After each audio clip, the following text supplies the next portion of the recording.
no século XV com a queda de Constantinopla para o Império Turco-Otomano, ou seja, com a queda do Império Romano do Oriente.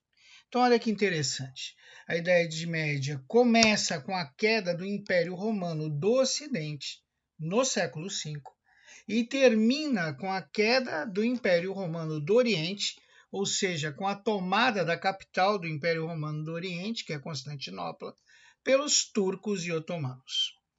Então, é um período da história que vai durar 10 séculos. Nós vimos que os povos bárbaros invadiram a Roma Ocidental no século V, principalmente os bárbaros germânicos. E nós vimos também que no século XV o Império Turco-Otomano finalmente consegue a conquista da cidade de Constantinopla, encerrando assim o Império Romano do Oriente. Vamos voltar ao Império Romano do Ocidente. Os bárbaros, principalmente os germânicos, eles admiravam as instituições romanas e o modo de vida romano. O modo de vida romano era o somatório do conhecimento de todas as civilizações e nações que o Império Romano dominou militarmente. Cada vez que os romanos dominavam uma nação, um território, eles absorviam o que havia de melhor na cultura, na religião ou mesmo na administração e na política dessa nação.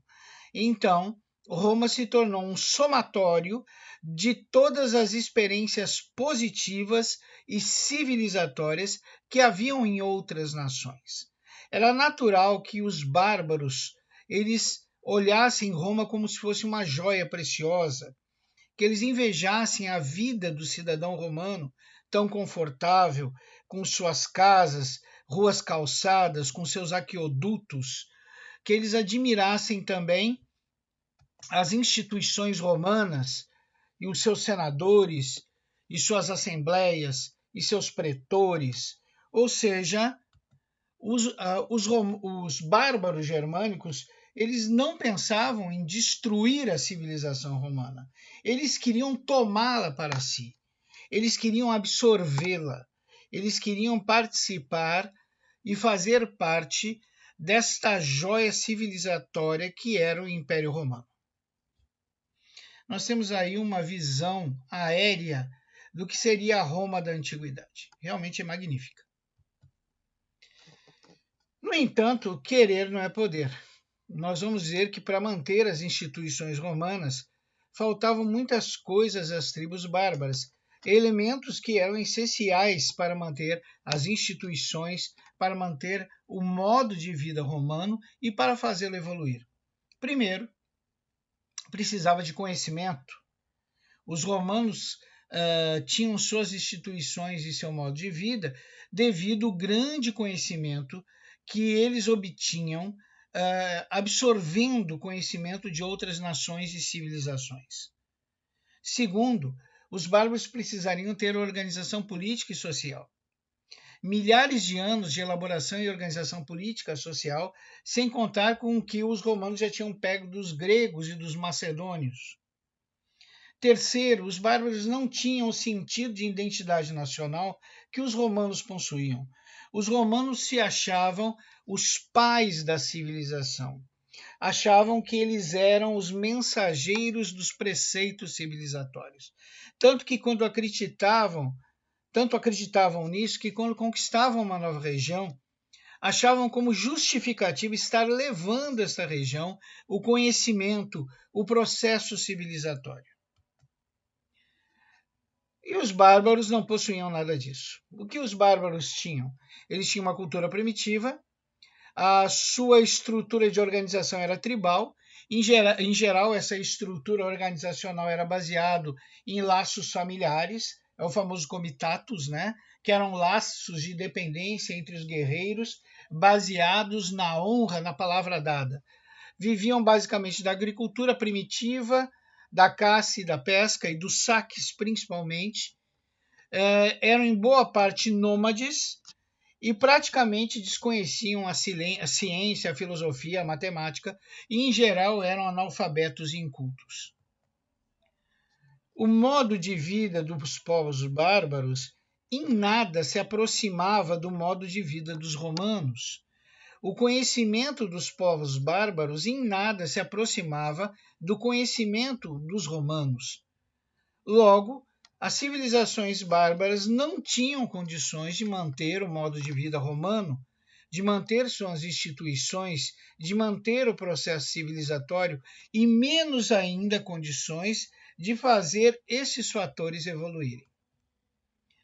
Quando não se entende algo, quando não se tem condições de se manter algo, quando não se tem condições de fazer algo evoluir, geralmente nós acabamos por optar por destruir esta coisa. E foi isso que aconteceu. Os bárbaros, vendo que não tinham condições de manter as instituições romanas, o padrão de vida romano, o desenvolvimento civilizatório e científico romano, porque eles não entendiam, porque eles não tinham condições para isso, eles optaram por destruir. Seria como colocar um touro dentro de uma loja de cristais. Por menos que ele queira destruir, ele vai acabar destruindo tudo. E foi exatamente o que aconteceu. Apesar dos povos bárbaros admirarem o modo de vida romano e as instituições romanas, eles não tinham condições de mantê-las ou aprimorá-las. E por isso, eles acabaram por destruir esse modo de vida e por destruir as instituições. Nós vemos Roma destruída, saqueada. Nós vimos o Império Romano sendo dividido entre as diversas tribos bárbaras e no lugar do grande Império Romano surgirem os chamados reinos bárbaros. Então, agora nós vamos começar a entender como se forma essa nova estrutura chamada feudalismo ou sociedade feudal. Para isso, nós temos que partir deste ponto. Com a chegada dos bárbaros, boa parte da população romana fugiu dos centros urbanos para a zona rural. Óbvio, ninguém queria ficar nos centros urbanos e ser morto pelos bárbaros, ou estuprado, ou escravizado. A população que havia nos centros urbanos, boa parte dela, vai fugir para o mais longe possível, vai fugir para a zona rural.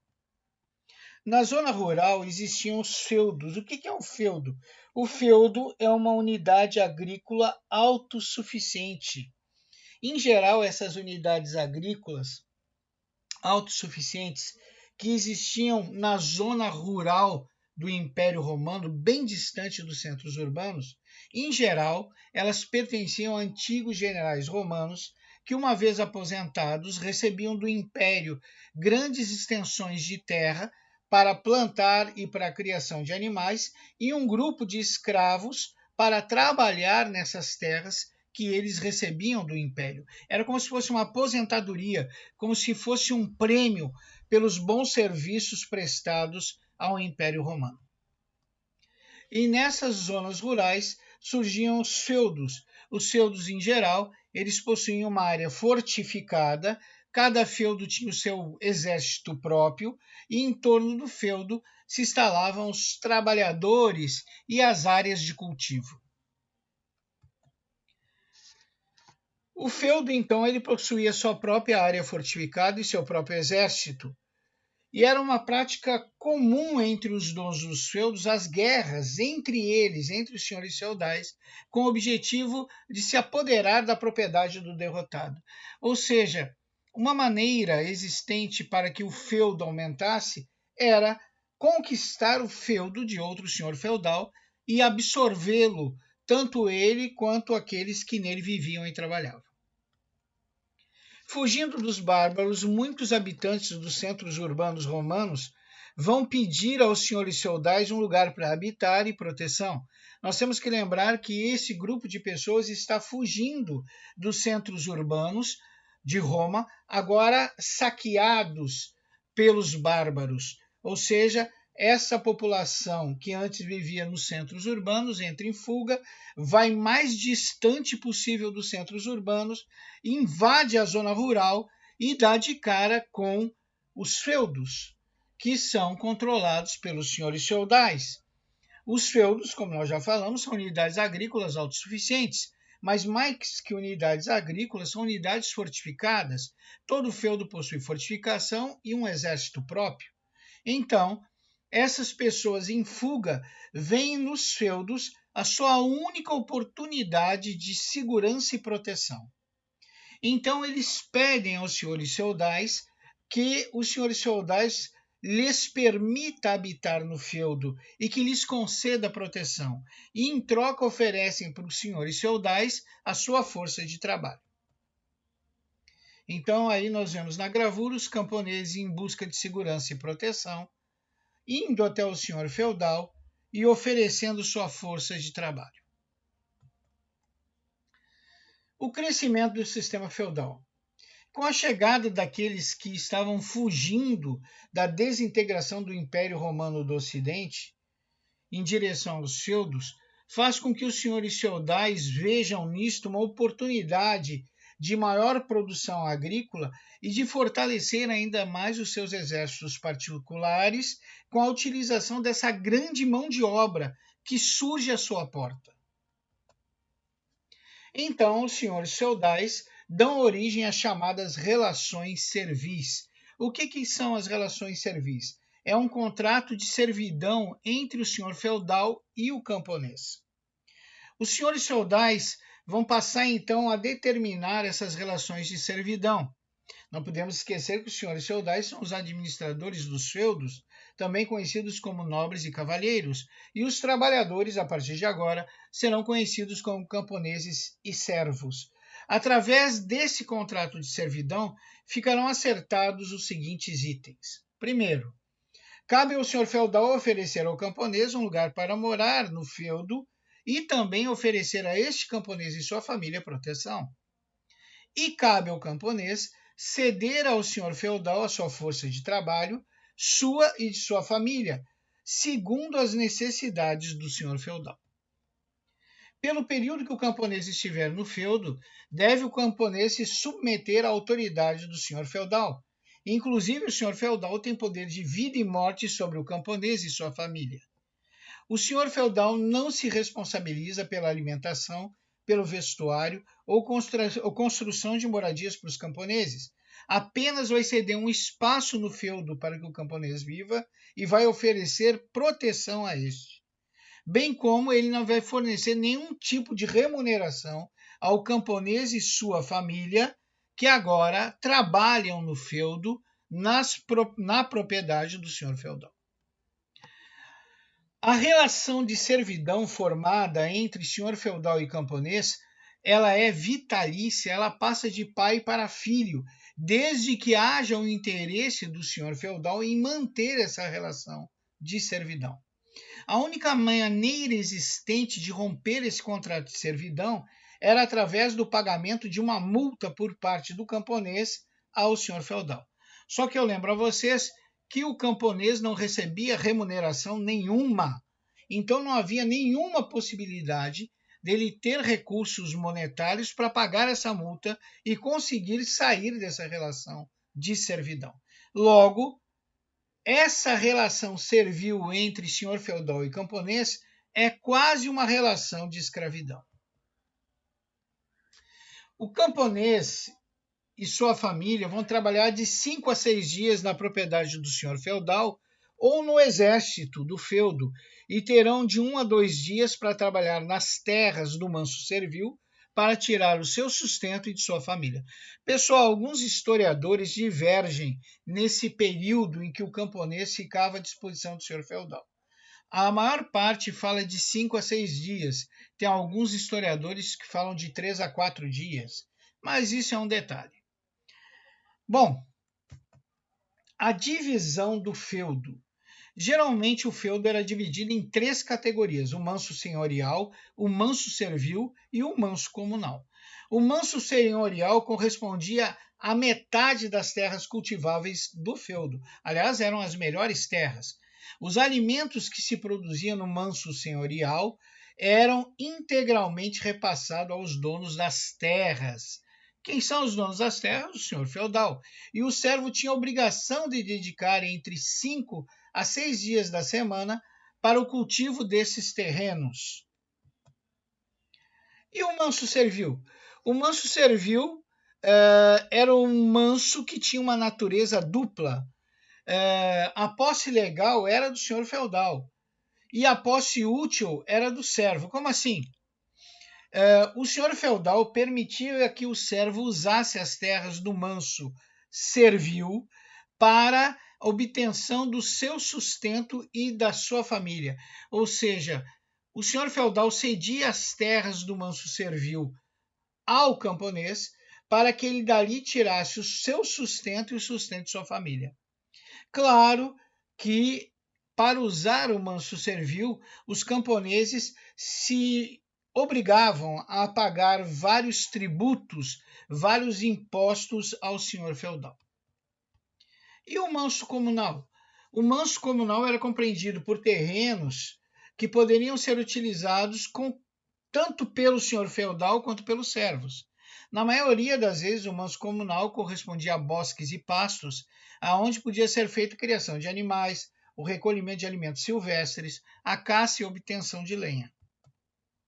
Aí nós temos uma gravura que ilustra claramente e esquematicamente como era o feudo e a divisão do seu território. Nós podemos ver a área fortificada, que é o castelo. Todo o feudo tinha um moinho, que era importantíssimo para moer o trigo e fazer o pão.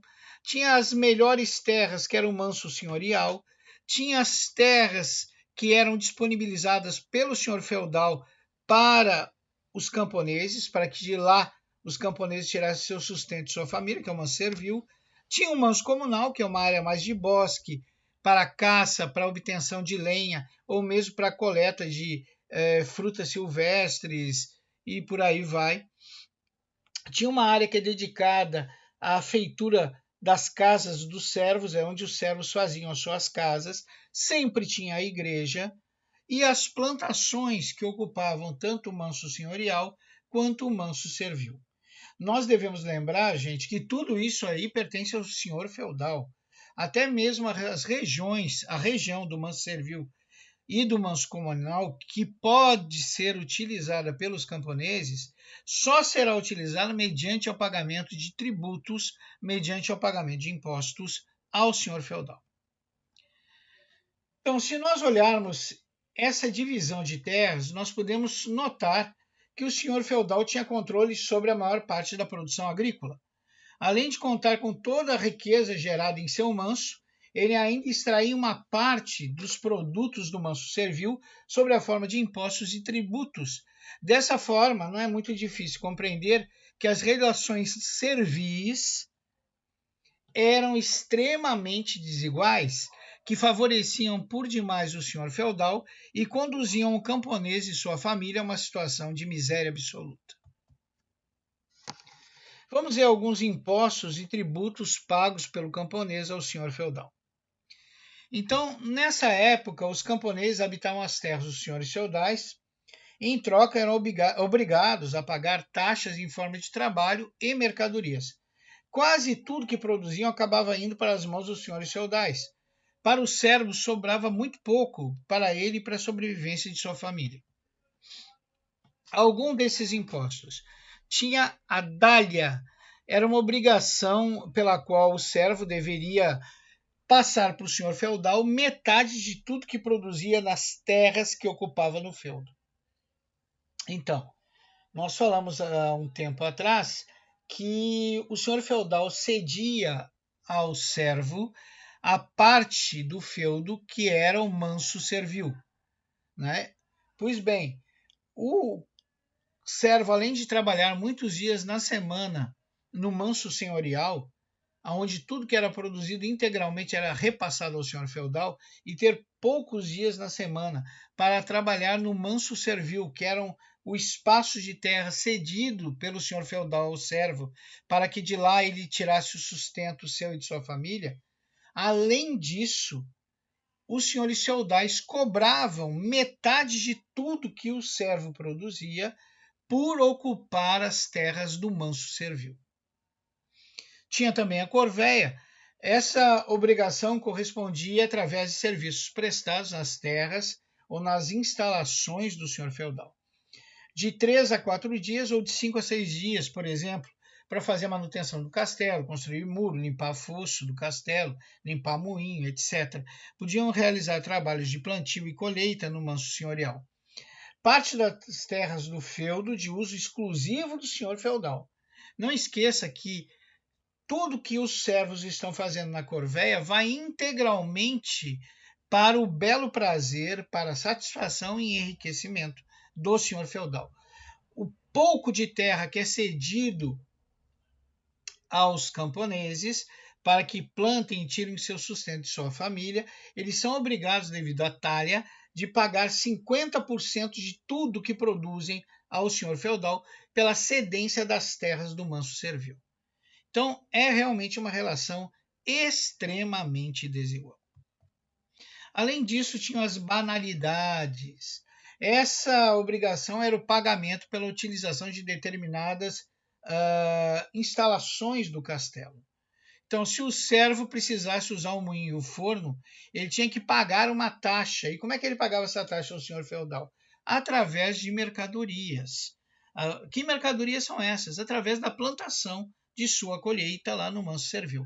Então, nós vimos que o servo plantava no manso servil e já era obrigado a pagar 50% de tudo que produzia o senhor feudal só por ocupar as terras do manso servil. Perdeu 50%.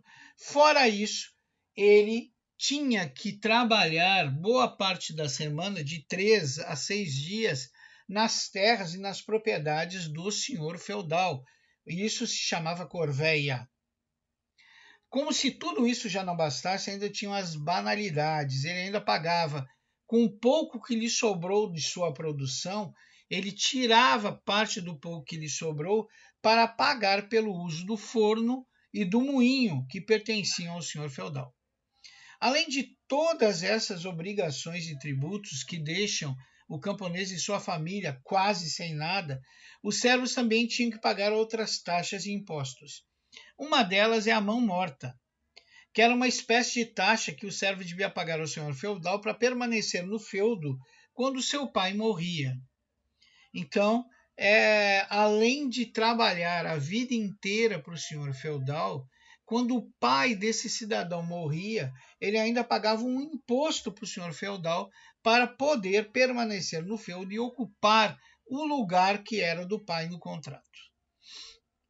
Bom, como se isso já não fosse péssimo, esse monte de impostos e obrigações que pesam sobre o camponês e sua família, também tinha o tostão de Pedro, que nada mais é que dar 10% de tudo que produziam, quem? Os camponeses. Para a igreja, que seria o dízimo da época. Então, observa.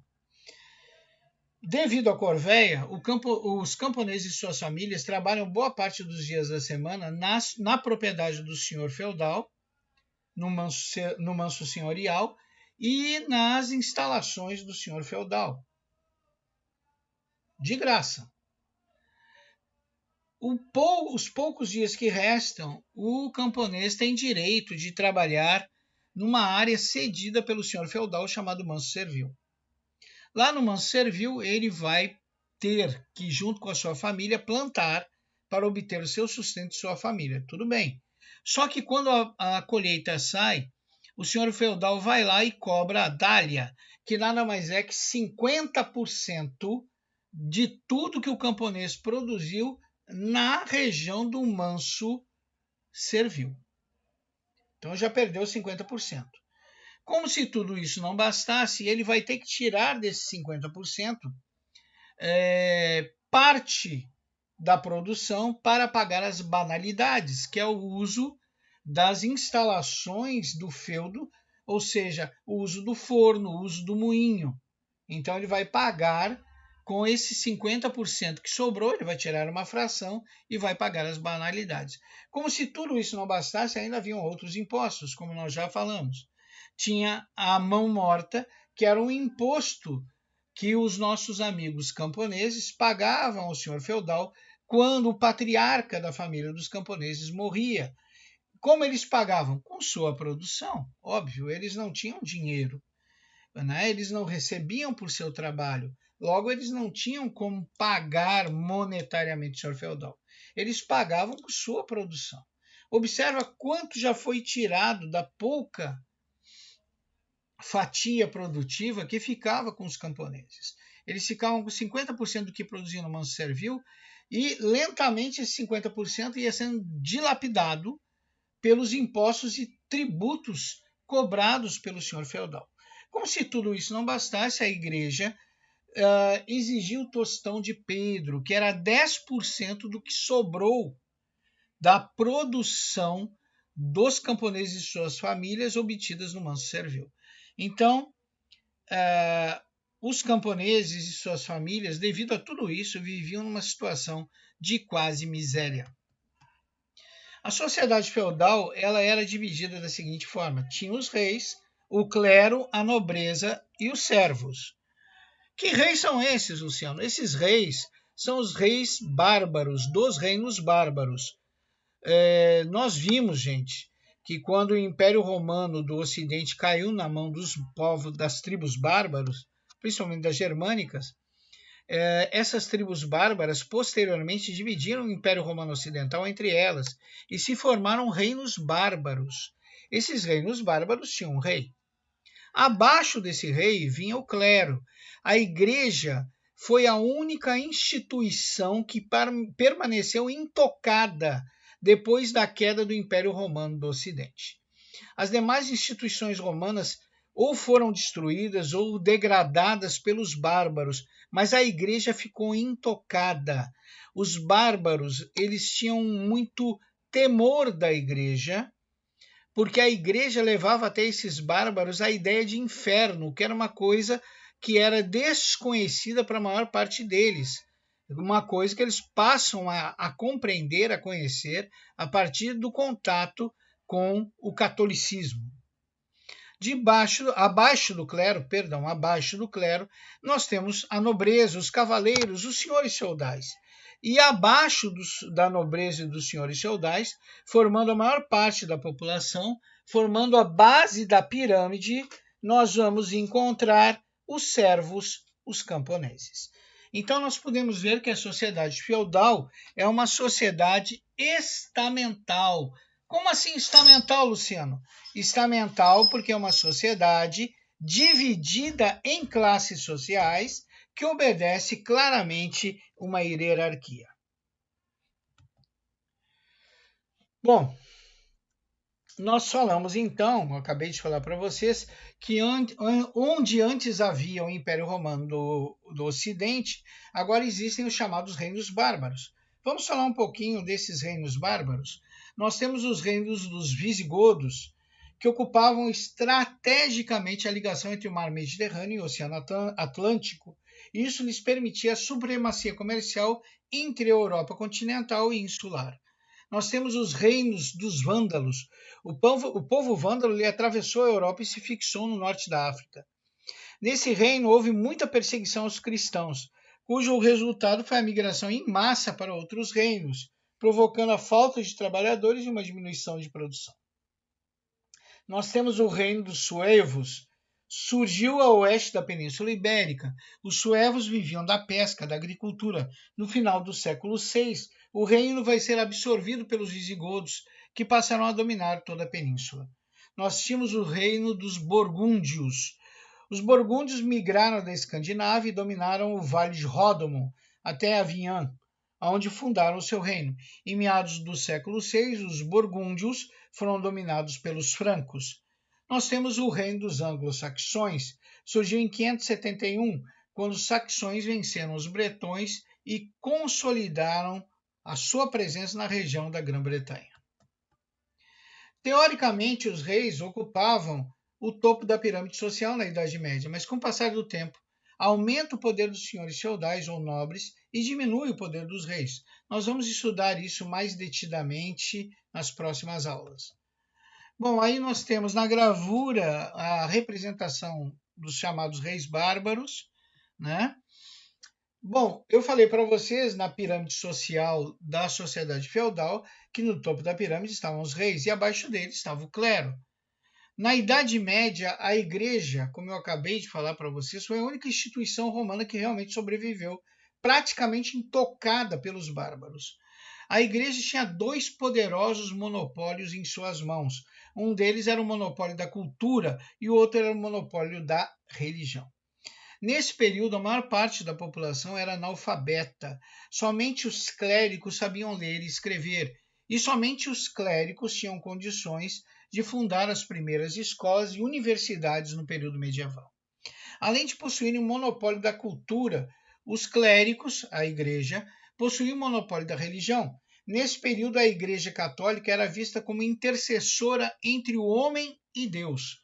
O homem só podia chegar a Deus através da igreja. Deixa eu explicar isso para vocês.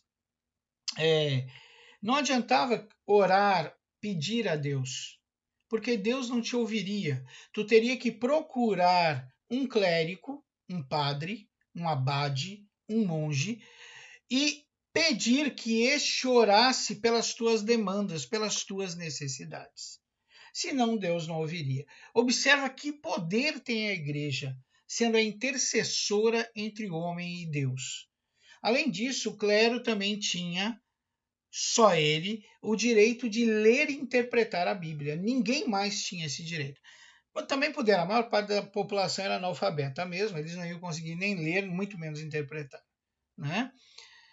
Bom, então nós vimos que o clero tem dois poderes imensos nas suas mãos. Ele controla tanto o monopólio da cultura quanto controla o monopólio da religião. Então nós temos gravuras aí onde vemos a igreja com seu monopólio da religião e onde nós vemos aí o monopólio da cultura. Na realidade, nós estamos vendo dois copistas. Copistas eram monges que se dedicavam às cópias de livros. Né? Não havia impressão nessa época, não haviam gráficas, tipografias, então os livros eram integralmente copiados pelos copistas. E os senhores feudais ou nobres? Os senhores feudais ou nobres, eles se dedicavam à administração do feudo e fazer guerra. Como nós vimos anteriormente, uma maneira de aumentar o feudo era através das guerras entre os senhores feudais. Aquele que ganhasse se apropriava do feudo do perdedor e dos seus camponeses. Aí nós temos na gravura os senhores feudais, ou nobres, ou cavaleiros, como vocês desejam chamá-los. E finalmente nós temos os servos e os camponeses. A função do servo e camponês é trabalhar, né? Nos feudos ou a serviço dos reis ou do clero, a função dos servos e camponeses é mão de obra. Eles são a mão de obra dessa sociedade. Eles são aqueles que plantam, colhem e constroem. Então nós temos aí na gravura uma imagem representativa dos servos. Bom, nós podemos ver que a sociedade feudal ela se caracteriza por ser uma sociedade estamental, ou seja, é uma estrutura social dividida em classes sociais fixas e hierarquizadas, ou seja, tem uma que está no topo, outra mais abaixo, aí vai. E essas classes sociais elas estão bem divididas em estamentos e são facilmente visíveis, são facilmente discriminadas. É fácil de saber quem é o rei, quem faz parte do clero, quem é senhor feudal e quem é camponês, né? Mas a principal característica da sociedade feudal, e isso eu peço que vocês memorizem e prestem muita atenção, porque é tema recorrente de provas, de vestibulares e até concursos, a principal característica da sociedade feudal é a imobilidade social. Não havia possibilidade de migrar de uma classe social para outra. Então, se tu nascesse camponês, tu morria camponês. Se tu nascesse nobre, tu morria nobre. Vamos supor que o camponês vinha lá pela estrada e chutasse uma pedra e descobrisse que não é uma pedra, é uma arca de ouro, o camponês ficou rico. Ele vira senhor feudal? Não. Ele continua camponês, apesar da riqueza que possui. Vice-versa, vamos supor que um senhor feudal perdeu tudo.